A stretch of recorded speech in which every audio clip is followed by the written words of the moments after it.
Okay, can everyone see my screen? Beautiful. Okay, so good afternoon, everyone. I'm Allison Montagnan, the Communications Manager for the Rhode Island Food Policy Council. And I want to officially welcome you and thank you for joining us for Policy for the People today. We're going to post everything that we share with you today on the website, so be sure to check rifoodcouncil.org when we are done. And we'll have all the recordings for all of these sessions and some extra resources for you. And as we get started, we're asking everyone to introduce yourselves in the chat. Let us know where you're logging in from. And we also had an impromptu conversation a little while ago. For some of you logged in, feel free to drop your favorite local food product in the chat as well, so all of us know about it. So here's what you can expect in the next hour. We do have time at the end for your questions and answers.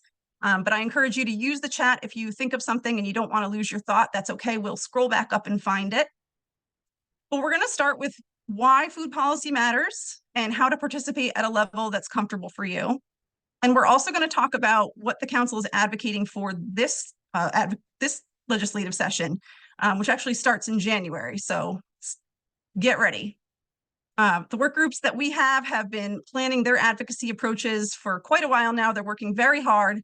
And if you are inspired to join them today, you are welcome to do so, and we'll get you some information about that. And then in the second half of this session, you're going to hear from policy experts about their experiences, updates on current advocacy, and what you might expect to see at the State House this year. I'm going to start with a quick introduction of the Rhode Island Food Policy Council. We're an independent nonprofit that's been advocating for Rhode Island's food system since 2011. And all food policy councils are structured differently, and the goals range from things like securing conservation easements for farmland to increasing the Supplemental Nutrition Assistance Program benefit, and everything in between. Rhode Island's Food Policy Council is made up of a network of food system stakeholders from all over this state. And everyone brings a different worldview, areas of expertise, and lived experiences to the table.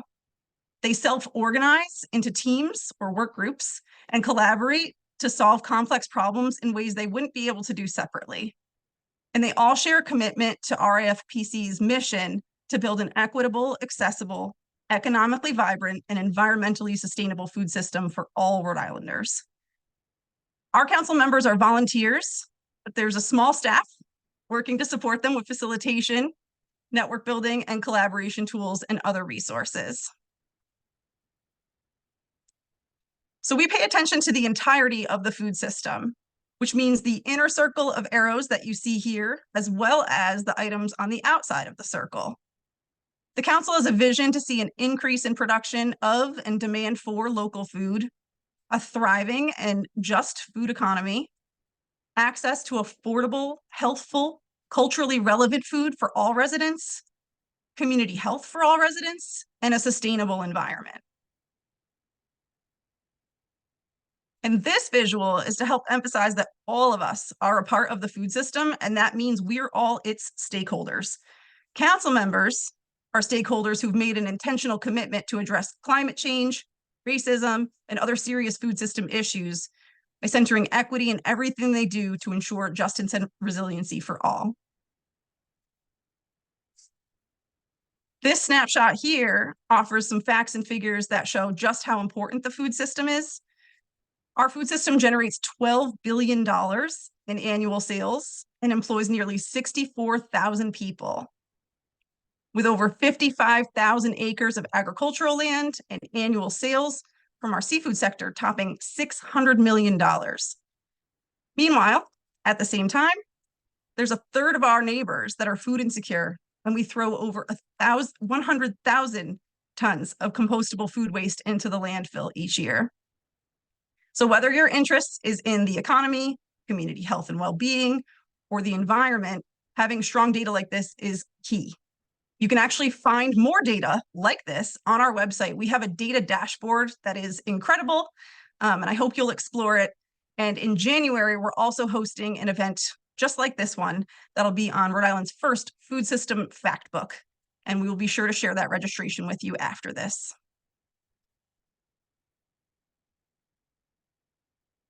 So these are the priorities that the council is working toward. And I'm sure all of you are already thinking about challenges and opportunities that you want to address. But this is where our work groups have landed for 2024. And we focus on state level policy change, and that includes legislative or regulatory. And for each of these goals, there's a lot of decisions and determinations to make. So we ask questions like, does change rely on the government taking action? Or can non-governmental actors implement the change? And does it require amendments to an institutional policy, like something from a hospital or a university? Or is it governmental, where something has been enacted by a local, state, or federal government? So I just want to remind everyone that you're welcome to join the council and get involved with championing these policy changes. And if you don't see something here on this list that you would like to see, even more reason for you to join us, because the council determines these. So next summer, when we redetermine what we're going to be doing for the next session, you could be a part of that conversation. So please don't hesitate to get involved. Email me directly, or you can visit the Get Involved tab of our website. And that's kind of the best ways to get started. But now we're going to turn things over to talk about how policy works and why it's so important. And so I believe I'm turning it over to Steve Arthurs. I'm sharing my screen, so I can't actually see. But Steve is one of our most seasoned council members. He leads our policy work group, among other things, and he'll explain all of this.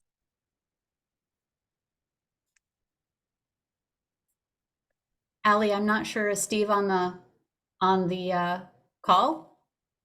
I am sharing my screen, so I can't see the Okay. room. Well, I'm going to assume that he's not here because he hasn't spoken up yet, and I'll go ahead and take on his slides if that's all right. That is perfectly fine. Thank you, Nessa. Okay, thank you, Allie. I do actually have one update to a statistic that Allie just shared, which is that the number of people employed by our food system is actually up at 73,000 right now. So Wow. we keep the dashboard and the information updated regularly, and this is a new statistic that just came in using 2022 figures. So just a note, we're always updating it, so things change, and we try to keep up with that and make it easily available for everyone. So this is our game board showing how laws are made in Rhode Island. And the main point that we want to make here is that good ideas can become law here. Laws need to start somewhere. And we believe that starting with a collaborative conversation between diverse stakeholders, where everyone's voice is respected equally and where equity and justice are consistently centered, is the right place to start. As Allie noted, our legislative session starts in January of each year, and it usually runs through June. It's going to be a little bit shorter this year than it has been because it is an election year, but it'll probably still run through at least the beginning of June. I'm not going to spend a lot of time going through the specific pieces of the game board, but I know that Allie will provide a link to this in the chat. So the next thing that I want to share is just about what advocacy is. So now that we've talked about how policy gets made, we want to talk about what advocacy is and also what it isn't. So advocacy is basically public support for or recommendation of a particular cause or policy. Nonprofit advocacy is not about partisan politics. It's not about political candidates. It's really about educating decision makers about the impact of public policy decisions that they're contemplating. It's about helping them understand how the people and communities that we care about will be affected. And it's about making sure that we aren't sitting on the sidelines while decisions that can positively or negatively affect us are being made. So we advocate because policy can play a powerful role in making the world a better place. It can help nonprofit organizations make important advances that create lasting change. And it can bring up true solutions instead of the kinds of fixes that can be attained temporarily through grassroots fundraising or foundation grants. But just like public policy can be a source of a lot of good, we know that it can also be a destructive force that harms people and communities, including people and communities that we serve. And that's because when it comes to our mission to create a more just and resilient food system, the impact of changes in public policy is rarely neutral. And as the state's Food Policy Council, that means we can't be neutral either. That's why we advocate. Our work is based on a deep belief in our role as a nonprofit network composed of diverse food system experts in identifying solutions and finding common ground. So what we really want to do is provide a foundation of learning that can allow you all to be part of effective public policy advocacy work. So this is a definition that we like to share. It was developed by the Alliance for Justice, and it helps differentiate between advocacy and lobbying, which is a really important distinction. So while all lobbying is advocacy, not all advocacy is lobbying. Advocacy is any action that speaks in favor of or recommends or argues for a cause or supports and defends or pleads on behalf of others. It also includes public education, regulatory work, litigation, and work before administrative bodies. Lobbying and nonpartisan voter registration, nonpartisan voter education, and more. So advocating for your mission encompasses just about every form of communications that a nonprofit can do. Lobbying, on the other hand, is a subset which is very narrow. So advocacy can be asking your community zoning board for permission to have a farmer's market in an underserved neighborhood. It can be requesting a parking variance in a park to allow for a meal truck to serve people without housing. It can mean arranging a meeting with an elected official and educating them about the value of a job training program for food businesses that would use public funding. Or it can be convening community leaders in an emergency to develop solutions for members of that community who are in need. These are just some examples, very, very broad. Lobbying, however, is quite narrow. The definition of lobbying is communicating with decision makers, meaning elected officials and staff and voters on ballot measures, about existing or potential legislation and urging for a vote against. So you have to have all three of those things present, including that urging of a vote for or against, in order for advocacy to fit into the lobbying category. It's important to understand the difference because as a nonprofit, we have to abide by rules set by the IRS about how much lobbying a nonprofit can do. A nonprofit can do as much advocacy work as it wants, but nonprofits can only do a level that is acceptable to the IRS. I'm not giving a percentage because the percentage specifically wasn't set by the IRS, but a lot of folks who've looked at this carefully say that it's probably between 5 and 15%. So we also want to share a little bit about how advocating works in an election year, which is particularly salient because we're coming up to a state election year now. So you can advocate for an issue, you can sponsor a candidate appearance, you can sponsor a candidate debate, you can invite an elected official to an event, or you can try to persuade that elected official to agree with you on an issue and take a public stand. You can work to get your issues onto a political party's platform, and you can get out the vote in a nonpartisan way. But you cannot contribute cash or in-kind support to a specific campaign, support a specific candidate, or endorse a candidate as a nonprofit organization. So I know that wasn't particularly simple, but it isn't easy to affect policy change, as we'll hear from our panelists next. But influencing public policy, although difficult and complex, is particularly for those with limited power and resources. We can do it. We can inform and activate this network. We can grow this network. We can research the impact of policy issues that the network cares about and elevate to priorities. We can educate policymakers and the public, and we can join our voices together to create a louder voice. So with that, I am very excited to introduce our two panelists today. David Dedekian has been called Rhode Island's unofficial food laureate by Providence Phoenix. He created Eat Drink Rhode Island in 2010, and since that time, eatdrinkri.com has grown to be one of the top media, marketing, and event production companies in the region for all things culinary. He's the host of Rhode Island Small Business Live Forum and the Road to Recovery video interview series. He also works as PR director, cooking instructor, and special events coordinator at Blackbird Farms in Smithfield, and serves on many boards, including EcoRI News, Eating with the Ecosystem, and the Rhode Island Small Business Coalition. He is a past chair of the Rhode Island Food Policy Council and lives in Coventry with his wife Brenda and their 2 daughters. And we're also really happy to welcome Alex Lucini.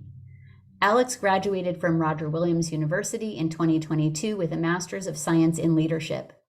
He earned his Bachelor's of Science in Music Education in 2009 from Rhode Island College. And he's completed numerous leadership programs, including a Teach Plus Fellowship, the New Leaders Council, Leadership for a Future, and is also an Eagle Scout, which is no small feat, I know, as the mother of an Eagle Scout. Alexander served as a middle school music teacher in the Providence Public School System from 2009 to 2022. He's a passionate believer in strong public education systems and was an active member of the Providence Teachers Union, serving as a building representative. For the Committee on Political Education, he was the chair. He was an executive board member, and he was treasurer for 9 years. Beginning in July of last year, Alex started serving as the National Education Association of Rhode Island Assistant Executive Director. And he credits his friends, colleagues, and his love of punk rock music for making him the person he is today. Alex lives in Johnston, Rhode Island with his wife, Danielle, and their 3 children. So we're going to start with my asking a few questions of the panelists, and then we will open it up to your questions. So please keep thinking of those questions, popping them in the chat, or you'll have a chance to voice them yourself later on. So I think we'll go ahead and start with David. And the first question is, how does your organization set its policy goals? Okay. That's a pretty easy question. It really is that whatever I feel like. So a private organization, I'm much different than the NEA, obviously, as Alex will tell you. But I'm guided really by the things that I find important, and then also, I will say, there are certain things that I will advocate for because it's part of the food ecosystem, food and drink ecosystem. A lot of the people that I work with, a lot of my friends, people that I know in the industry, that things that they care about that may not affect me by any means, but certainly would affect them. And so I want to make sure that I can help them as much as I possibly can. So there's things like farmland access, things of that nature. I obviously don't own a farm, but I work with a lot of farmers, so it's something that I find very important to make sure that I help out with. So David, I'm just going to actually follow up before we move over to Alex to say, once you set those policy goals, how do you go about advocating for your priorities with legislators? What's the process there? It varies. The beauty of Rhode Island is that oftentimes it just happens in conversation. You'll run into someone. I see a rep a couple times a week at pickup for my daughter's school. So I've talked to Tom a few times about things that are coming up in the next session, or it's more formal. You send out an email or a phone call, and you make a meeting to talk with your reps. I mean, really, the beauty of Rhode Island is that you can do that relatively easily, even all the way up to the congressional level. It obviously, certain people are harder to get a hold of, harder to make a meeting with. It's not, not as easy to sit down with Speaker Shikarchi as it is with your own rep in your town. But you can do those things, and it's they want to hear from you. I mean, I think that's the thing that people need to remember is they do want to hear. They want to know what it is that's important to their constituents. Thank you, David. I'm going to move over to you now, Alex, and ask the initial question of how your organization sets its policy goals, which probably isn't just what you feel like, right? No, it certainly isn't. No, we are a membership-led organization. So, and really our organization's going, it still is, it's going through a transition. We have moved on from 2 longtime leaders in the past 18 months and are now not only the largest labor union in the state of Rhode Island, but we are the largest labor union run by 2 women, which I think is fantastic. And also, and just as important, we're run by 2 women who have a combined experience of more than 5 decades as classroom educators. And so, with being a membership-driven organization, our policy, priorities are developed by the membership. We actually have a meeting this evening with representatives from the 73 locals that we represent across the state of Rhode Island to craft our legislative policy agenda for this upcoming General Assembly session. And so we have touch points around the state. We represent from pre-K all the way through higher ed. We also represent state workers at the Department of Health, as well as numerous municipality local workers, think your town clerks and your DPW workers across Rhode Island. So our agenda comes across from a broad standpoint of perspectives and places and people around the state. And so those policy goals get set for that. The other thing is that, we don't recreate the wheel every year. As all of us that have done advocacy work knows that, it never fully ends. And even when there's a success, there's always an expansion upon that success, as well as things that don't get accomplished on the year that go on to be a priority for the following year. Absolutely. I think that's such an important point, Alex, that doing this, you rarely get everything you want done in 1 year, probably never get everything you want done in 1 year. So most of these campaigns really are 3 to 5 years or more. So that's incredible. You said 73 locals. So once you actually get those policy priorities set, working with all of those different stakeholder groups, how do you go about advocating for your priorities with legislators? Sure. So with our organization being as large as it is, we find opportunities, as David said, to get ourselves in front of state representatives, state senators. But really what it is and this is going to come out further in our conversation, but it really is about building those coalitions. It's not just about the touch points of, speaking in front of your legislator. It's also the follow-up comment from them. I know I have their ear when I say, hey, this is what we're thinking about this session. And if I hear the following comment, I heard that from, and whoever it is, that's what I'm looking for. That's if I see somebody at the gas station, and that's really, as David said, it's the best thing about Rhode Island is that you can run into anybody at any time. In my head, when I have that 10 or 15 second elevator pitch, I'm thinking in my head, what's something that this decision maker has heard of from someone else? And so I'll give that little pitch. And I find that that's really what is so important is making those viewpoints and having those presentations and those dialogues where you follow up. In the advocacy world, a lot of us speak to each other in formal and informal ways. So if I know that if there's another organization that had the ear of a certain member of leadership, I might follow up with a phone call the next day and say, hey, this was on my brain. Last night I couldn't sleep about it. And I give them the same pitch that the other organization did 12 hours before.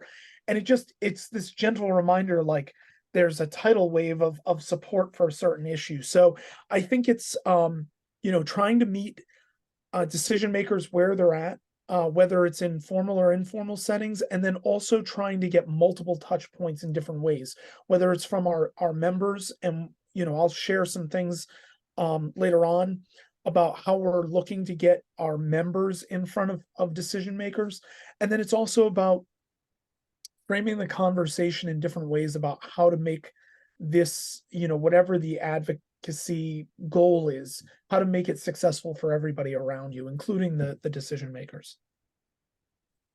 Yeah, David, I saw you nodding a fair amount while Alex was speaking. I want to just circle back and see if you had anything additional you wanted to share around those pieces that he was saying that resonated with you.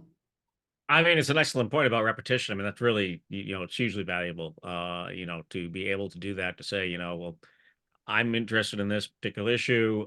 This group over here also is as well, and this group is too. It really adds value to what you're saying, to realize that there's a larger coalition of people that are interested in the same thing. So for folks that might not be, as knowledgeable about our legislative session, I'm going a little bit off script, so I apologize. I just want to, note that, as I mentioned earlier, our legislative session runs January through June. So that creates this cycle of, it being out of session and in session. So I wonder if either of you would want to share a little bit about how advocacy is different at different times of the year here in Rhode Island. And Alex, I don't know if you would want to start with that. Sure, absolutely. So much of what happens at the State House is really scripted. The way our state constitution sets up, rarely, almost never, I think in my adult life, I can only think of one time where a bill has been brought to the floor and been voted down. So our system is based on show performance. So I always tell folks, particularly on the nonprofit side, that are getting into certain advocacy battles, that if you're beginning your advocacy in April with the idea of passing legislation in June, you're 6 to 8 months behind where you need to be. And so really where we are right now, pre-session, is really where you want to try to have those informal meetings, those opportunities to engage, I'm always a proponent of reaching out to leadership, giving them a heads up and say, hey, we're going to be really strong on this one this year. If you're not going to listen to this one, we're not going to be very happy with you. And I find that giving legislators a heads up, whether they agree with you or they don't, is always the best way to do it. But this is the time now, the late fall into early winter, is where you want to really start to craft your plan and your strategic vision about how you're going to advocate to get your issue across the finish line. We talk about the Rhode Island language for a particular issue is, does the bill have legs? By this point of the pre-legislative session, organizations should have an idea about, what they believe has a chance to grow legs. And sometimes there are things that will come up organically during the course of a session, sometimes a national event, or, I hate to be on the negative side, sometimes there'll be a disaster or a certain catastrophe that might move certain legislation just based as a reaction. But this is really the time of the year where you want to start focusing in on, where are my real priorities here in this advocacy, and be willing to kind of engage legislators about, here's the reason why we're going to be really strong on this. This is also the great opportunity to start to build those coalitions. Nobody's going to get this done on their own. And this is a great to get that, because, as I stated earlier, the Providence Journal loves to jump on when they view a particular group getting something. And so legislators don't love being accused of playing favorites. So the best thing to do is build a broad coalition around your issue, so that as it does pick up steam and as it does grow legs and then is eventually passed, it's based on exactly what our state constitution is built on: doing work for the people, by the people. And so I think that's just a little insight into kind of where that calendar falls in. Thank you. I'll pass it over to you, David, to add to Alex's points. I mean, that was a great summary. I mean, really, this is the conversational communication time right now. And then, once you're into the session, it's about the bills and about the meetings and the committee meetings, and speaking in front of the committees and keeping those coalitions together and making sure that everyone has the same message and that sort of thing. Like Alex said, if it gets through committee, then it's going to be a bill. I mean, a law, will get passed. And these are certain things that we've just gotten used to the process, and it's rare that it moves from that process. But getting to that point is the hard work. That's the process. And I want to probe a little bit more deeply into process. So I hear you both talking about the meetings, happenstance, and planned meetings. We haven't talked yet about development of materials for provision. social media usage, one-pagers, testimony, that sort of thing. So I'm wondering, kind of as you get into the session and you're kind of moving maybe into a more multi-pronged work in addition to the meetings and the conversations, what do you find to work well? What do you think maybe is used a lot but isn't that effective? I'd love to hear a little bit more about how you operate in addition to the meetings. And then I want to go from there into what Alex was starting to talk about in terms of coalition building. Sure. I mean, I think, we've discussed this many times with Policy Council. Information is key. So, documentation of what you're looking to do, short to the point, one page. We've talked about this in the past with the policy committees, how to keep things to, a few bullet points. The thing I think everyone needs to remember is, just like all of us, the representatives and senators are people with various degrees of expertise, various degrees of interest. They may have absolutely no idea what it is you're talking about. And I don't mean that in a negative way. I mean, we're obviously, like I said, not experts in everything ourselves. So you have to educate a lot of times. And the easiest way to educate is with something brief, to the point, make it understood, the reasons why you're advocating for something, and get them to understand that, that's important to them and their constituents. It's interesting. I think over the last few years, it may have actually gotten a little worse, that the loudest voice tends to be the voice that everyone thinks is the primary voice, the one that's actually advocating for something, and be on either side of an issue. Social media has certainly amplified that. And I think, to some degree, a lot of representatives and senators do pay attention to that. But also, it's just something as I find it a little odd still in this day and age. But like, I know if there's an op-ed in the Providence Journal, reps and especially leadership get all excited. And it's like, to you and I, it's like maybe a few hundred people read that, in the grand scheme of things, but it's something that they think, carries some weight. So there's some of those types of things that have been holdovers from the past. But I think at this point, the really smart reps and senators understand that, a few voices on Facebook or Twitter are just, may or may not really carry some weight, but you really want to try and show a broad expanse of those types of voices to really get the point across. Absolutely. I'll just give one anecdote from our legislative session last year, where we were advocating with other groups around farmland, active farmland preservation, and the committee received 70 different letters from stakeholders talking about how important this was. And the chair of the Senate Finance Committee was very clear in saying that it made a difference to him that those letters were unique. They were not form letters. Everyone was speaking from their own voice. So just want to add that point in there. And Alex, I don't know if you want to add on to that around your process. I assume that you have printed materials that you go testify, and would love to hear a little bit about how you prepare your coalition, your members to participate in that work as well.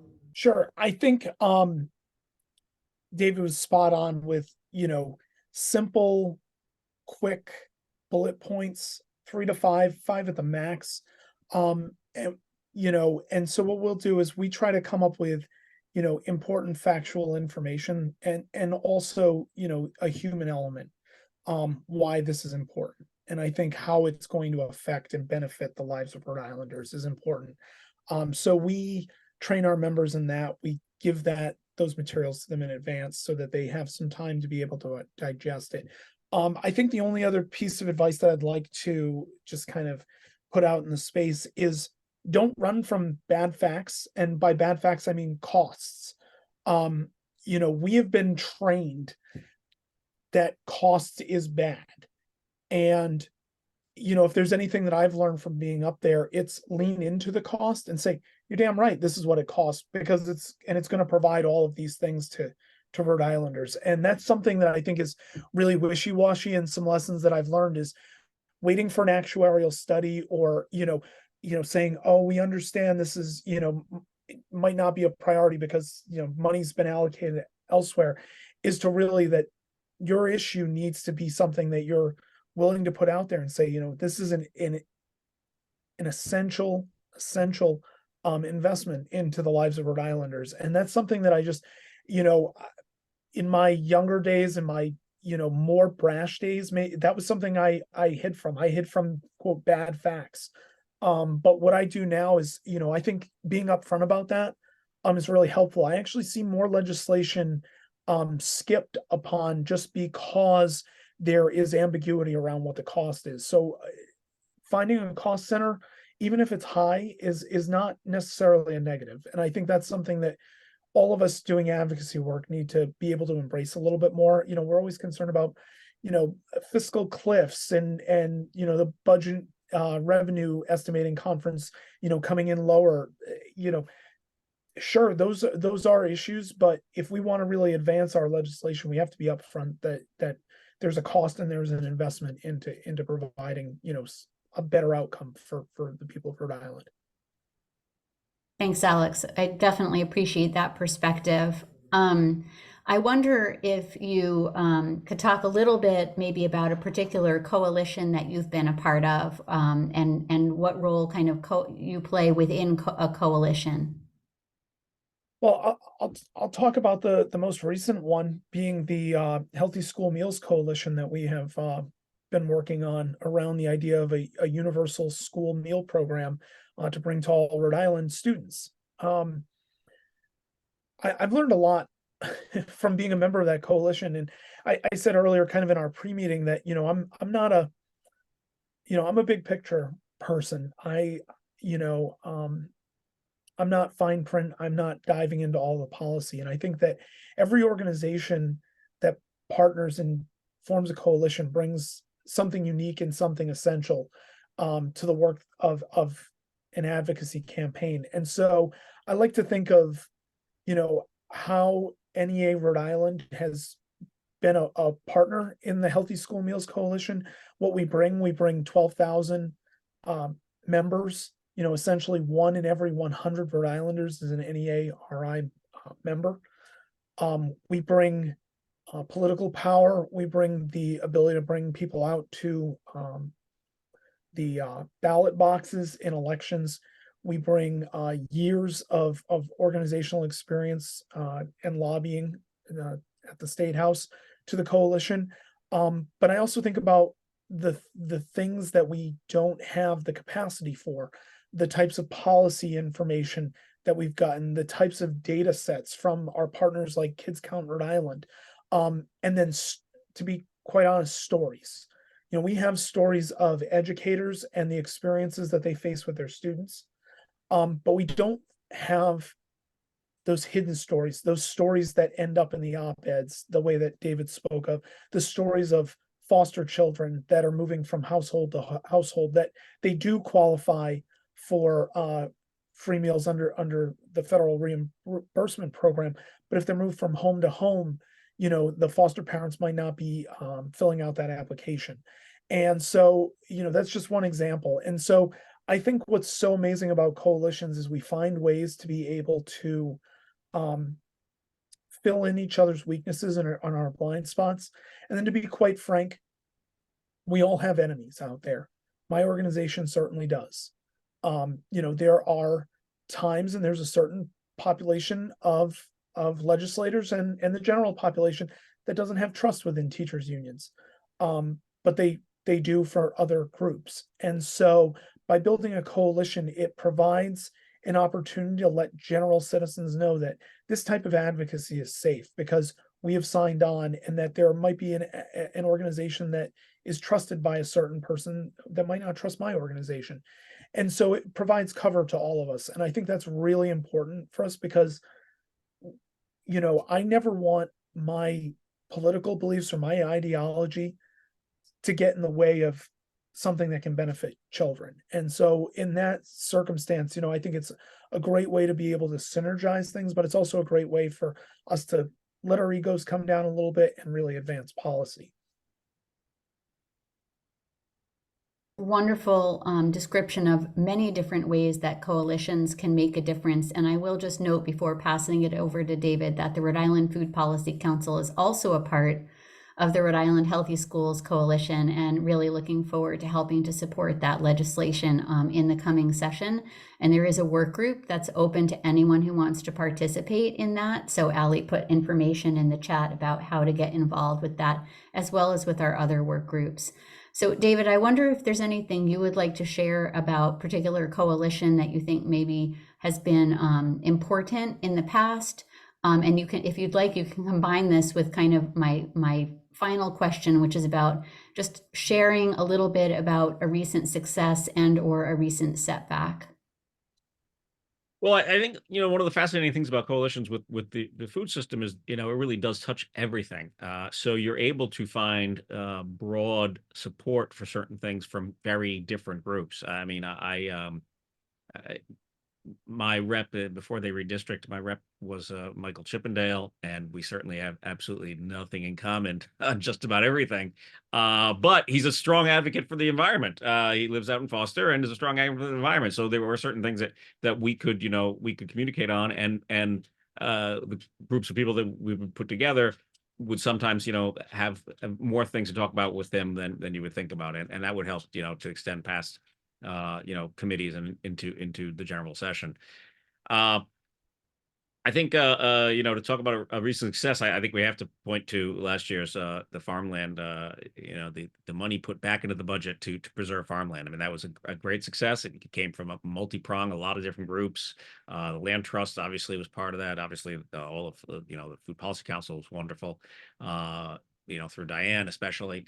But I think it was one of those things that was kind of a no-brainer to a lot of us. And it was just a way of saying, hey, that, this is, much like I think, to Alex's point about money, at a certain point, yeah, the response to school meals is, well, where do we find the money for this? And the response should be, it's feeding kids for God's sakes. It's that sort of thing where it's not hard to put together a coalition for something like that, but you have to really be able to drive that point home and to be a bit, blunt about it.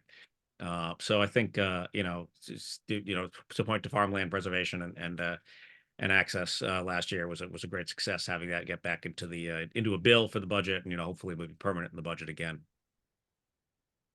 Yeah, thank you for sharing that. That was definitely a big success from last year. And for those that don't know, usually our green bond in the state, which comes out every other year, includes some funding for farmland preservation. The most recent one didn't. There was $0 in there for farmland preservation. So this was the reasoning for putting a bill forward that would restore some of that funding, which did get passed. So that was a big deal. Alex, I wonder if you'd like to share a little bit about a recent success or a recent setback in your advocacy work.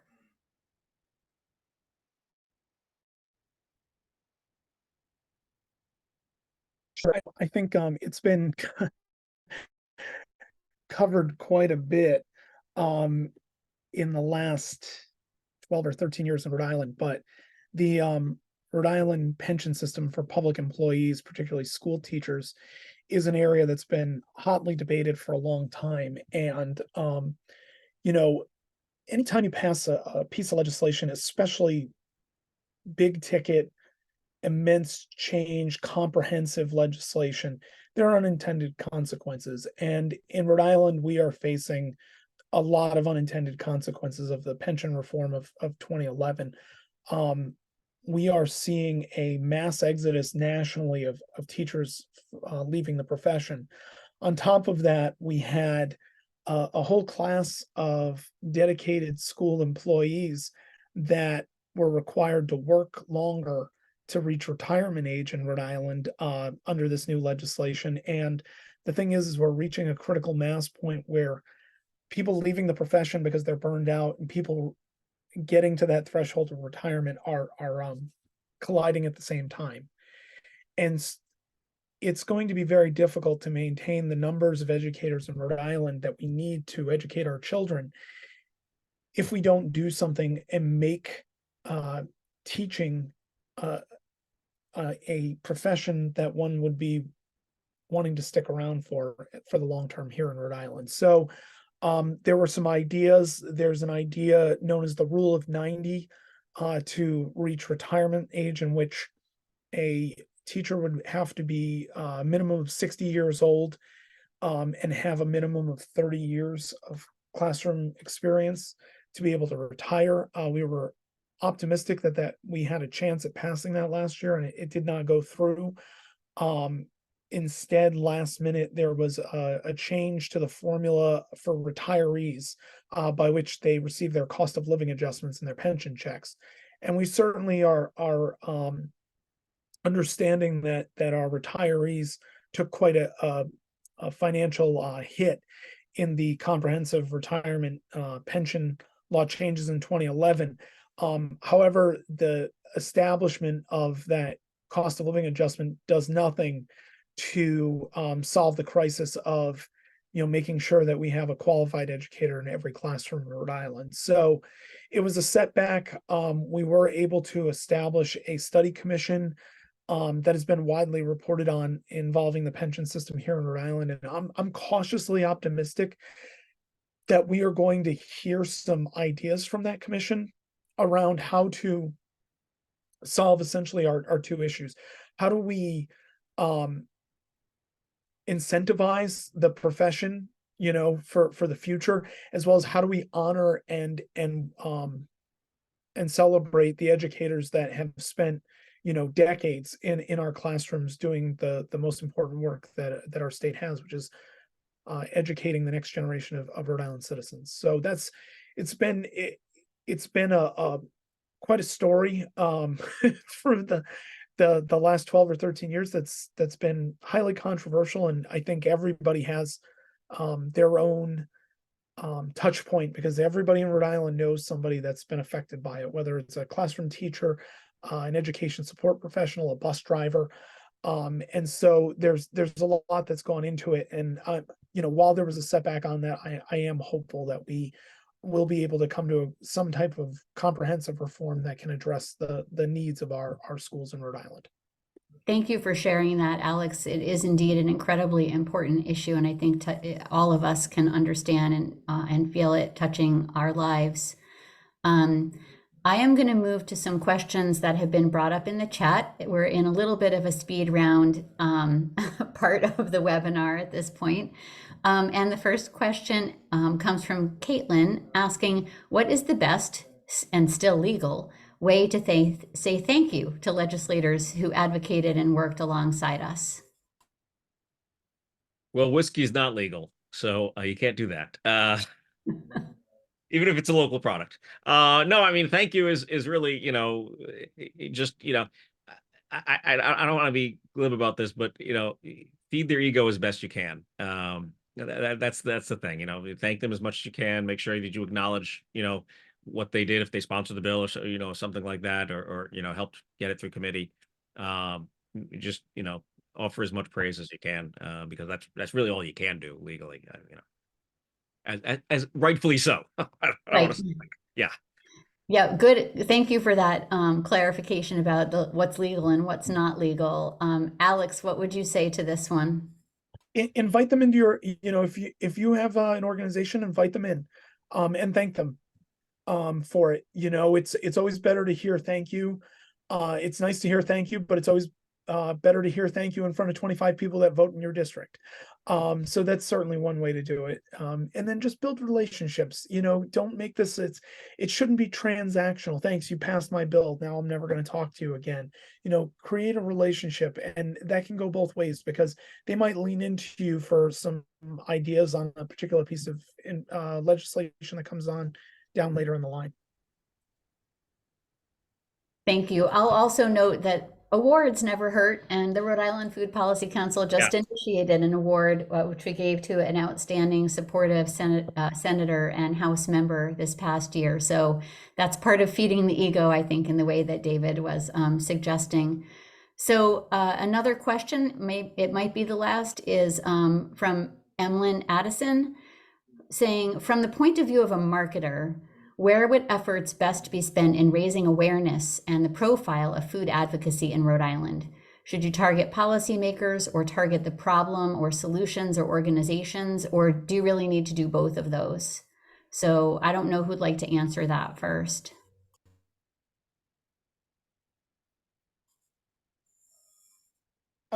I'll start. I think right now, I think we're in a position with food advocacy where we really do need to target the policymakers.